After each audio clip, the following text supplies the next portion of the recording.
ఈరోజు కార్తీక మాసంలో వచ్చే మంగళవారం సంకష్టహర చతుర్థి. దీన్ని అంగారక సంకష్టహర చతుర్థి అనే పేరుతో పిలుస్తారు. కార్తీక మాసంలో వచ్చే అంగారక సంకష్టహర చతుర్థి సందర్భంగా గణపతి దగ్గర గృహంలో ఎలాంటి ప్రత్యేకమైన దీపాన్ని వెలిగిస్తే గణపతి అనుగ్రహం ద్వారా అన్ని విఘ్నాల నుంచి సులభంగా బయటపడవచ్చు, సమస్త శుభాలను సిద్ధింపజేసుకోవచ్చు. అలాగే సంకష్టహర చతుర్థి సందర్భంగా పాటించాల్సిన ముఖ్యమైన పరిహారాలు ఏంటో నేటి పరిష్కారాలు అనే అంశంలో పరిశీలిద్దాం. కార్తీక మాసంలో వచ్చే అంగారక సంకష్టహర చతుర్థి సందర్భంగా మీ పూజా మందిరంలో గణపతి విగ్రహము లేదా చిత్రపటం దగ్గర ఒక పీటను ఏర్పాటు చేయాలి. ఆ పీట మీద ఒక ఎరుపు రంగు వస్త్రాన్ని ఉంచాలి. ఆ ఎరుపు రంగు వస్త్రం మీద బియ్యం పోసి దాని మీద గరిక పోచలు ఉంచాలి. ఆ బియ్యం మీద ఒక రాగి పళ్ళాన్ని ఏర్పాటు చేయాలి. మళ్ళీ ఆ రాగి పళ్ళెంలో కొద్దిగా బియ్యం పొయ్యాలి.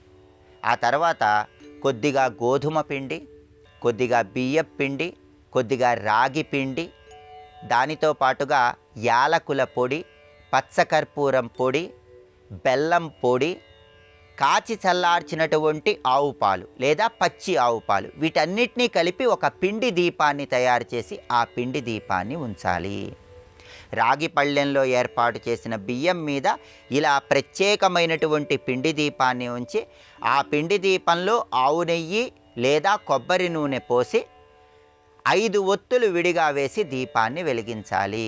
ఈ ప్రత్యేకమైన దీపాన్ని కార్తీక మాసంలో వచ్చే అంగారక సంకష్టహర చతుర్థి సందర్భంగా మీ గృహంలో వెలిగించినట్లయితే సంవత్సరం మొత్తం గణపతి అనుగ్రహం కలిగి అన్ని విఘ్నాల నుంచి సులభంగా బయటపడవచ్చు, గణపతి అనుగ్రహానికి సులభంగా పాత్రలు కావచ్చు.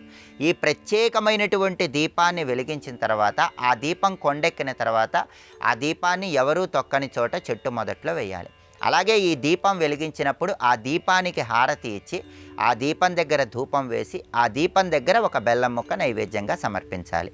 ఈ ప్రత్యేకమైన దీపాన్ని వెలిగిస్తే గణపతి సంపూర్ణమైన అనుగ్రహం కలుగుతుంది.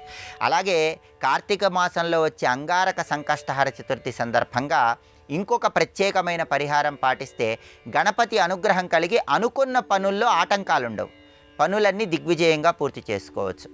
పనుల్లో ఆటంకాలు తొలగిపోవాలంటే గణపతి దగ్గర ఒక ఎరుపు రంగు వస్త్రాన్ని ఉంచి ఆ ఎరుపు రంగు వస్త్రంలో 3 గుప్పిళ్ళ బియ్యం పొయ్యాలి.